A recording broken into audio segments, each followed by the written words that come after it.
Assalamualaikum warahmatullahi wabarakatuh. Berjumpa kembali bersama saya Dani Ganda Prayoga. Kali ini kita akan membahas materi transformasi geometri sepokok bahasan rotasi. Mari kita lihat. Mari kita melihat di sekitar kita ada apa sih? Nah, adakah yang berhubungan dengan rotasi? Nah, ini gambar pertamanya. Apa ini? Kita sering jumpai di pasar malam ya. Ini kincir angin, kita jumpai di Belanda ya. Ini kincir angin khusus untuk pembangkit tenaga listrik. Kemudian ini masih berhubungan dengan permainan ya. Wow, ekstrim sekali permainannya. Ini lagi hampir sama ini sama ini. Nah, ini hampir sama juga dengan ini ya. Cuman ini lebih cakep lagi. Nah, ini gasing ya. Kita pernah sering memainkannya. Kemudian ini yang terakhir ini pasti kita jumpai di setiap rumah itu ada. Nah, kipas angin. Inilah kita bisa jumpai mengenai rotasi ya di alam sekitar kita ya. Nah, kemudian ada lagi. Kemudian kalau kita lihat di dunia maya ada apa ya? Nah, mungkin kita lihat ini seperti ini. Nah, ini di dunia maya kita lihat ini penampakannya. Kita lihat. Nah, cakep ya, berputar deh ya. Nah, berputar berlawanan arah jarum jam ya. Nah, itu berputar berlawanan arah jarum jam ya. Ini berlawanan, ini searah jarum jam. Nah, yang hijau searah jarum jam ya. Yang ya cakep ya. Nah, itu dia tadi. Jadi apa yang dapat kita simpulkan dari apa yang sudah kita saksikan tadi? Tentunya beragam kesimpulan pendapat yang bisa kita temukan di dalamnya. Mari kita samakan pendapat kita, yaitu rotasi adalah perputaran benda pada suatu sumbu yang tetap. Sumbu di sini dah titik pusatnya ya, yaitu ada 0,0 dan X, Y atau P, Q atau A, B. Ya, itu dia kesimpulan kita pertama. Kemudian mari kita menemukan konsep rotasi dengan aplikasi autograf dengan menyimak video berikut ini. Yaitu video pertama itu rotasi bangun datar berlawanan dengan arah jarum jam dengan pusat rotasi 0,0 dan P, Q. Ini dia videonya. Mari kita saksikan bersama-sama. Kita akan merotasikan bangun datar yang berpusat di 0,0 dan P, Q dengan arah putaran berlawanan dengan arah jarum jam. Caranya seperti ini. Pertama kita gambarkan dulu bangun datarnya. Kita akan menggambar segitiga di sini. Gambar segitiga.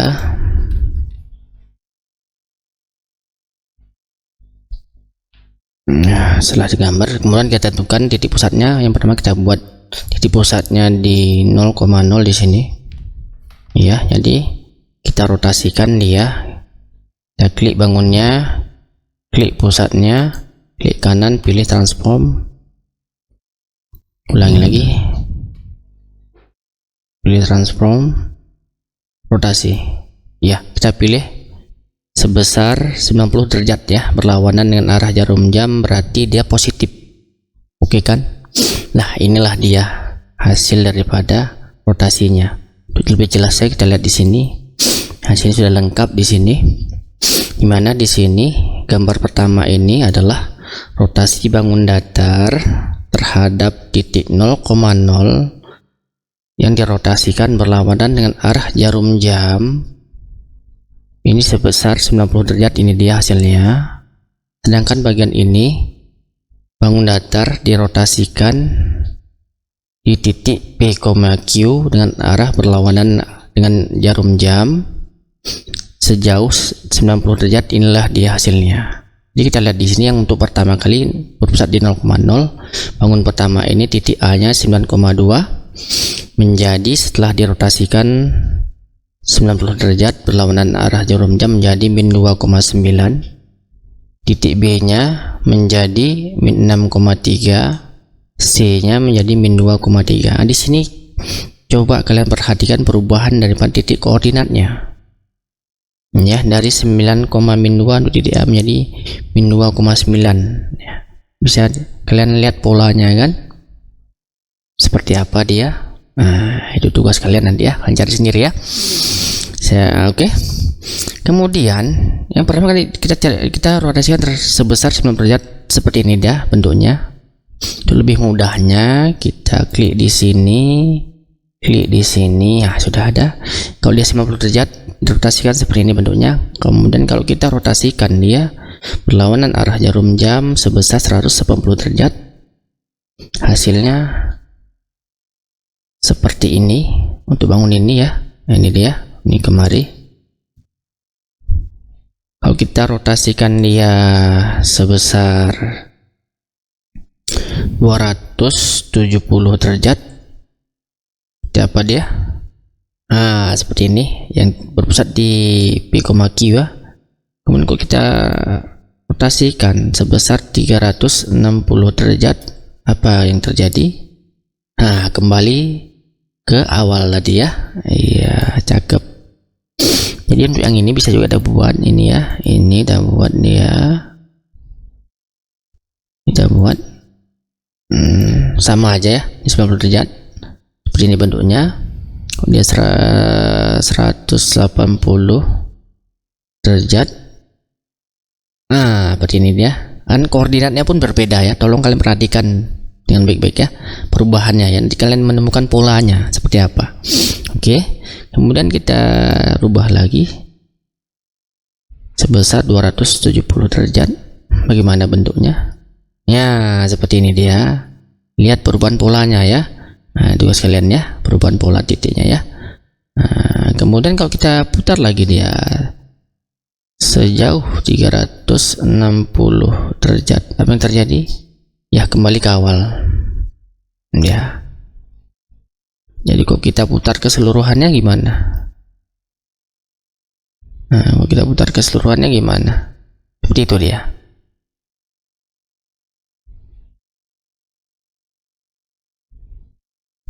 Seperti itu dia. Ini juga kita putar semuanya gimana? Nah, mau putar ya. Nah, inilah dia rotasi terhadap titik 0,0 yang sebelah sini dan terhadap titik P, Q dengan arah rotasi berlawanan arah jarum jam, perputaran arah jarum jam. Oke, sekian, terima kasih. Ya, itu dia video pertama kita mengenai rotasi dengan arah berlawanan arah jarum jam, pusat 0,0 dan P, Q. Berikutnya video kedua yaitu rotasi bangun datar searah dengan arah jarum jam dengan pusat rotasi 0,0 dan P, Q. Mari kita saksikan bersama. Untuk berikutnya kita akan merotasikan bangun datar dengan pusat 0,0 dan P, Q dengan arah rotasi itu searah jarum jam. Caranya seperti ini. Pertama kita buka dulu lembar kerja autografnya, setelah itu kita gambarkan bangun datarnya. Kita akan membuat bangun datar itu berupa segitiga.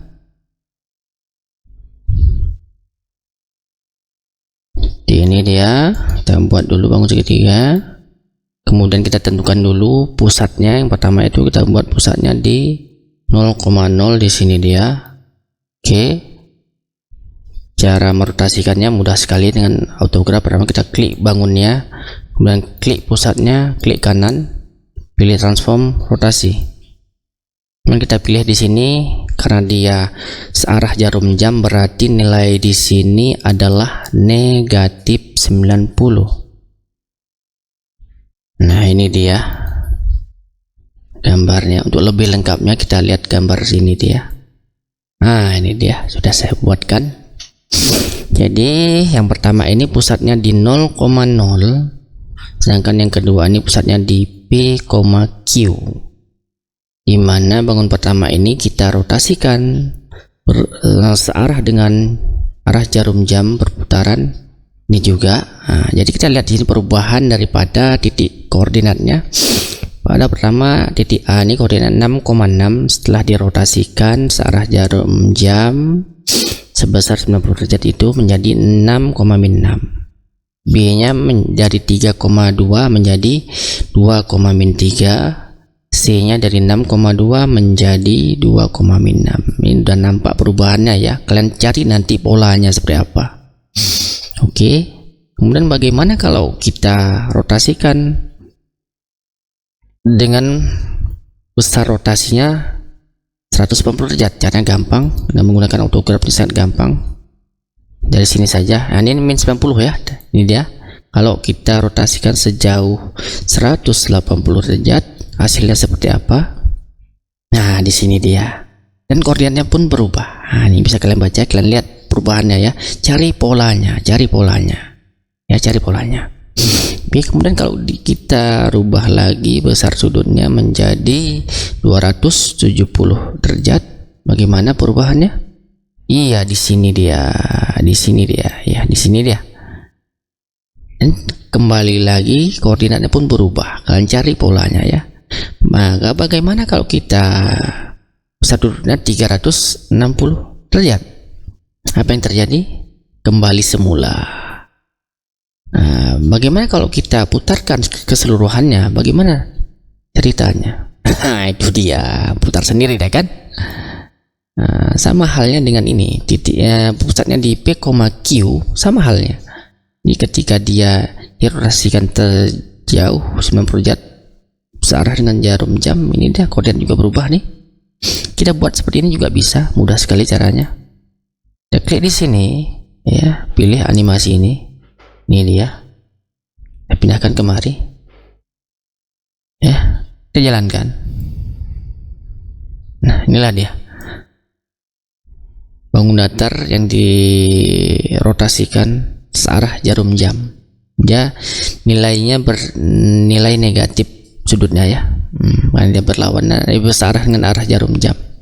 Itu saja, terima kasih ya. Itu dia, sudah 2 buah video yang kita saksikan. Dari tayangan 2 buah video di atas dapat kita simpulkan bahwa yang pertama, ada 3 buah faktor yang mempengaruhi rotasi benda. Yang pertama itu adalah sudut rotasinya, yaitu sudut rotasinya dimulai dari 0 derajat sampai 360 derajat. Dimana kita di sini gunakan sudut istimewa itu yaitu kelipatan 90, yaitu 90, 180, 270 derajat dan 360 derajat. Oke, yang kedua, arah rotasi bernilai positif jikalau berlawanan arah jarum jam, bernilai negatif jikalau searah jarum jam. Yang ketiga, titik pusat rotasi. Titik pusat rotasi dibedakan menjadi 2, yaitu melalui suatu titik koordinat, bisa P, Q, X, Y, atau A, B. Dan jika tidak ditentukan, maka titik pusatnya adalah titik asal, yaitu 0,0. Kemudian yang kedua, ditemukannya formulasi untuk mencari bayangan titik yang dirotasikan searah atau berlawanan arah jarum jam dengan pusat rotasi 0,0 dan P, Q. Ini dia formulanya. Jadi bayangannya itu ada X aksen dan Y aksen, sama dengan ini matriks daripada rotasinya, yaitu cos alpha di sudut yang dibentuk ya, min sin alpha, cos alpha dikalikan dengan X, jadi koordinat awalnya tadi dikurang dengan pusatnya tadi, X kurang P, Y kurang Q, ditambah dengan pusatnya tadi berapa, P dan Q. Inilah dia. formulasinya. Untuk lebih paham, mari kita simak contoh berikut ini. Iya, yang pertama diketahui titik A 4,3. Tentukan bayangan titik A aksen jika yang pertama dirotasikan sebesar 90 derajat berlawanan arah jarum jam dengan pusat 0,0. Yang B-nya dirotasikan sebesar 90 derajat searah dengan arah jarum jam dengan pusat 1,2. Bagaimana cara penyelesaiannya? Mari kita simak penjelasannya berikut ini. Untuk yang A, untuk bayangan titik A yang dirotasikan sebesar 90 derajat berlawanan arah jarum jam dengan pusat 0,0 dapat dicari. Yang pertama, kita gunakan tadi formulasinya yang telah kita dapat tadi, yaitu X aksen Y aksen sama dengan cos alfanya adalah 90 derajat, yaitu cos 90 derajat min sin 90 derajat sin 90 derajat cos 90 derajat dikali ini titik awalnya itu 43, X nya 4, Y nya 3, pusatnya itu 0,0, jadi kurang 0 ditambah 0 dan 0, jadi didapat cos 90 derajat itu 0, min 90 derajat itu min 1, sin 90 derajat itu 1, cos 90 derajat itu 0, dikalikan 43 ditambah 0, 0. Jadi hasil perkaliannya didapat min 3, 4 ditambah 00 menghasilkan min 3, 4. Jadi bayangan titik A aksennya adalah min 3,4. Itu untuk penyelesaian yang A. Bagaimana yang keduanya? Dirotasikan sebesar 90 derajat searah dengan arah jarum jam dengan pusat 1,2. Ini dia penjelasannya. Jadi untuk bayangan titik A 4,2 dapat dicari dengan X aksen Y aksen sama dengan formula sama tadi cos, karena dia berlawanan maka sudutnya itu min, jadi min 90, sini juga min 90 sama min sudutnya, kemudian dikalikan dengan titik awalnya 43 dikurangi dengan pusatnya tadi 12 ya, X nya 1 Y nya 2, X1 Y2, sehingga diperoleh cos min 90 itu 0, min sin min 90 itu 1, sin min 90 derajat itu min 1, cos min 90 derajat itu 0, dikalikan dengan 31 ditambah pusatnya itu 12, sehingga hasil perkaliannya itu 1 min 3 ditambah 12, 1 tambah 12, min 3 tambah 2 min 1, jadi diperoleh bayangan titik A aksennya itu 2, min 1. Jadi cukup jelas ya. Jadi makan durian, minumnya selasih. Cukup sekian, terima kasih. Wassalamualaikum warahmatullahi wabarakatuh.